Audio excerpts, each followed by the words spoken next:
Oke, Assalamualaikum warahmatullahi wabarakatuh. Perkenalkan, nama saya Deva Razan Pratama dengan NIM 2205011111065. Oh ya, saya dari kelas statistik 2H. Jadi di sini saya akan menjelaskan bagaimana cara mengoperasikan Smart PLS, itu analisis regresi linear sederhana. Saya pakai di sini adalah Smart PLS 3. Oke, untuk langkah pertamanya kita buat new project dulu. Lalu kita tulis nama projectnya, bebas mau apa. Di sini saya akan UAS statistik 2. Setelah selesai, selanjutnya kita impor datanya, kita masukin data statistik yang udah kita cari ya dari kelas yang udah dikumpulin kemarin. Udah kita masukin aja data statistik fix. Nah, selanjutnya kita klik ini.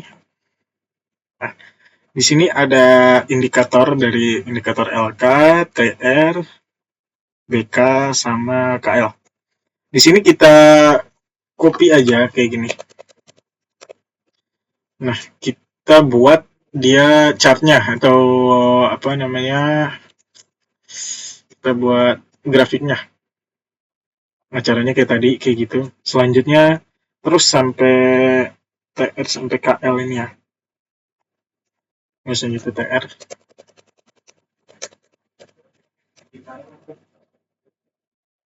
Ya.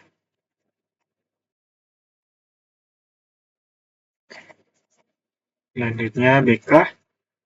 Kita masukin juga BK.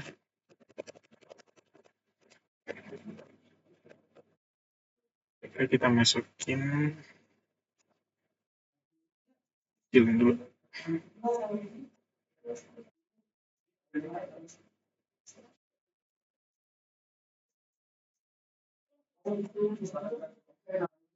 Terakhir ada KL. Kita masukin. Ini kita taruh di tengah. Nah, terus kita buat kayak gini. Nah, setelah kita masukin indikatornya dan jadi kayak gini, langkah selanjutnya kita connect-kan dari variabel 1 sampai 3 ke variabel 4. Ini sampai biru kayak gini. Oh ya, kita ganti nama dulu ya. Kita rename dulu dari yang variabel satunya itu berarti sesuai ketentuan. Berarti finance literasi atau literasi keuangan atau X1 biar gampang.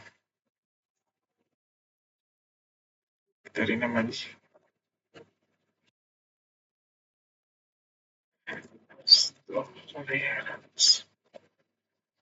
Atau X2.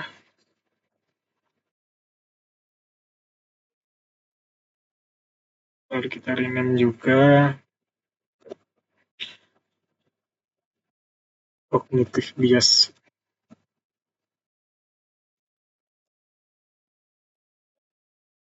Atau X3. Yang terakhir ada investment decision. Investment decision. Atau variabel Y. Ini nanti akan dihubungkan sama variabel X1, variabel X2, dan variabel X3. Nah, setelah udah jadi kayak gini, tinggal kita calculate menggunakan PLS algoritma.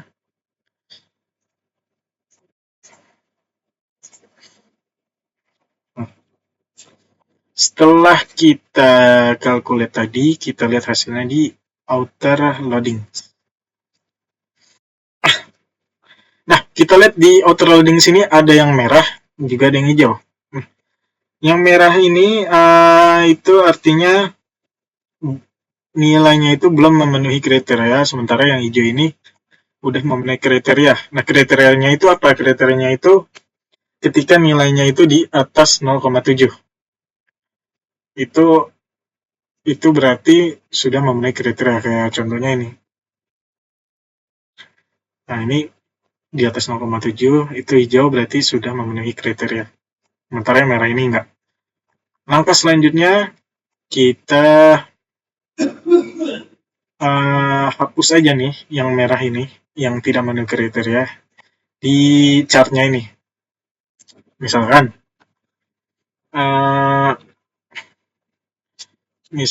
di BK1 ini kan tidak memenuhi kriteria, berarti kita hapus saja. Nah, seterusnya begitu. Pokoknya yang merah kita hapusin aja. Ini dia.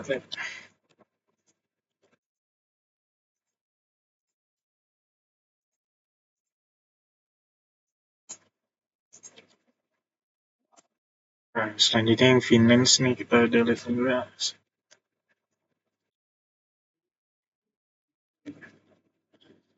Yang terlima ini 600. Lalu juga yang risk tolerance-nya atau X2 ini kita hapus nih, nilai TR yang enggak sesuai, kita hapus.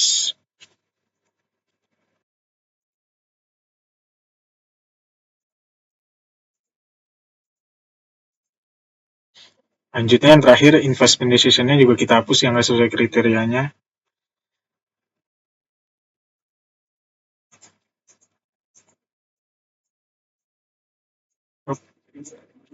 Nah, setelah ini kita rapin aja biar rapi.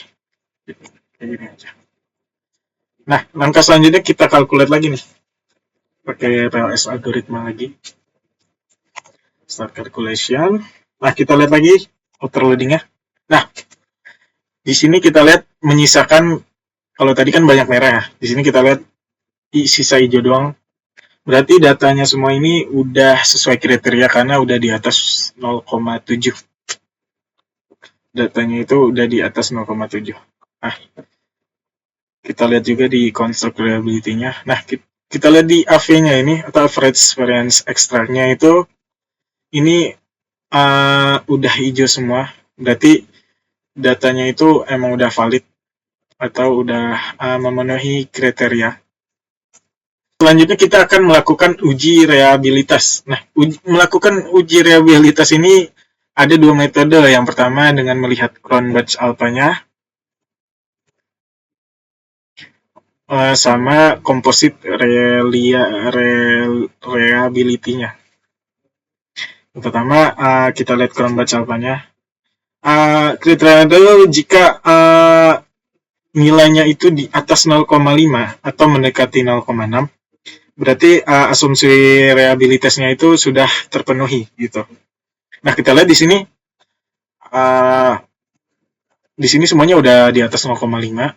Ini bahkan ini juga mendekati 0,6 ya. Berarti reliabilitasnya ini udah terpenuhi. Lanjutnya composite reliability-nya. Nah, kalau misalkan composite reliability-nya ini sama kayak tadi, cuman ini datanya nilainya itu harus di atas 0,7. Kalau kita lihat di sini nilainya itu di atas 0,7 semua. Bahkan 0,8 semua ini rata. Berarti uji reliabilitasnya udah terpenuhi juga dari kedua ini. Dari Cronbach, composite juga udah terpenuhi. Berarti asumsi reliabilitasnya sudah terpenuhi. Nah, selanjutnya kita akan melakukan uji diskriminan validity. Kita lihat di sini nilainya ini, lihat segini nilainya. Kriterianya itu jika nilai di bawah 0,9, berarti asumsi diskriminan validitasnya sudah terpenuhi. Nah, kalau kita lihat di sini, nilainya itu semuanya itu di bawah 0,9 ya. Berarti asumsi diskriminannya ini udah terpenuhi semua. Selanjutnya kita melakukan uji inner model. Kalau kita lihat dari cognitive bias, finance literacy, atau risk tolerance, atau X3, X1, sama X2-nya itu nilainya itu di angka 1. Nah, jika nilai variabel di bawah 10, artinya uji multikolerianitasnya itu sudah terpenuhi. Kalau kita lihat, di sini nilainya itu 1, berarti di bawah 10. Ya, artinya uji kolerinitasnya sudah terpenuhi gitu. Lanjut, kita akan melakukan uji R-square. Nah, kalau kita lihat nih nilai di R-square ini ada 0,293. Sama R-square adjustednya ini ada nilainya itu 0,2083. Kalau dipersenkan itu 28,3%. Artinya, sumbangan pengaruh variabel independen terhadap independen secara bersamaan itu sebesar 28,3%. Nah, nilai tersebut atau nilai 28,3% ini termasuk kecil atau tergolong lemah gitu. Selanjutnya kita akan melakukan uji goodness of fit. Nah, goodness of fit ini kita ujinya itu ada di model fit, di bawahnya collinearity statistik. Cara melihatnya itu gimana? Caranya itu kita lihat di SRMR-nya ini.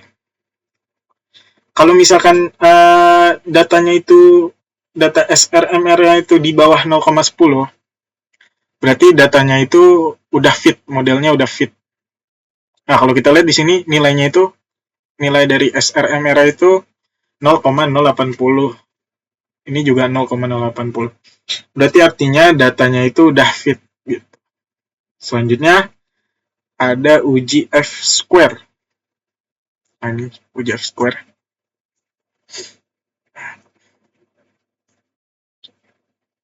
Kalau kita lihat di uji F-square ini, kita lihat di ininya cognitive biasnya, finance literacy, sama risk tolerance ini, dia itu memiliki dampak yang tergolong rendah terhadap variabel dependent. Karena variabelnya ini nilainya itu kurang dari 0,15 itu. Jadi datanya itu, variabelnya itu tergolong rendah karena nilainya itu kurang dari 0,15. Nah, yang terakhir yaitu uji hipotesis menggunakan PET coefficient. Caranya itu ya kita tinggal balik aja ke grafik awal, lalu calculate. Nah, ini bootstrapping aja kita. Kalau tadi kan kita PLS algoritma. Kalau uji hipotesis ini kita bootstrapping.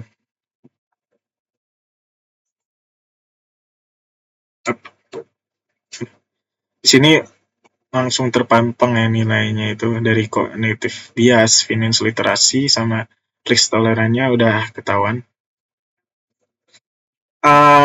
Kalau kita lihat di sini cognitive biasa sama finance literasinya ini hijau.